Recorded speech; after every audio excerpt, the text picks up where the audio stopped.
वाल्मीकि है और मैं अखिल भारतीय सफाई मजदूर संघ का जिला अध्यक्ष हूँ और वाल्मीकि समाज धर्मा सेवा समिति का अध्यक्ष हूँ।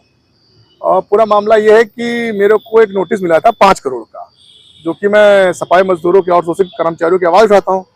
तो उसका मैंने नोटिस का जवाब दे दिया है। जो बॉम्बे की कंपनी मुझे दिया था, छावनी परिषद में वो काम करती है, स्टेशन क्वार्टर में उसके कर्मचारी काम करते हैं।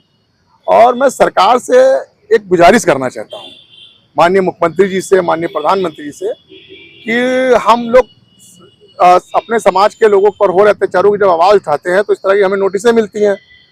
तो हम सरकार से यही गुजारिश करना चाहते हैं कि आउटसोर्सिंग को पूरी तरीके से समाप्त कर दिया जाए और समाप्त करके संविदा लागू कर दी जाए और पेट का और शिक्षा का, गरीबों का भी रास्ता साफ किया जाए, क्योंकि पेट सबसे पहले जरूरी है। गरीब के बच्चे पढ़ें।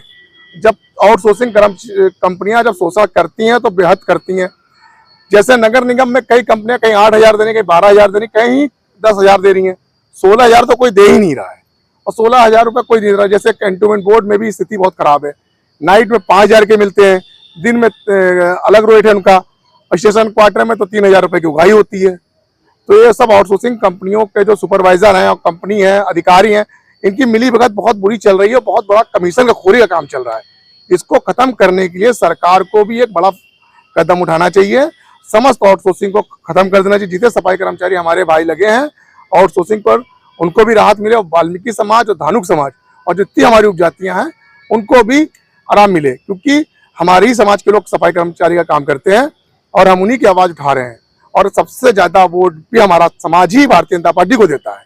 तो अगर हम वोट देते हैं तो हमें अधिकार है अपनी बात कहने का।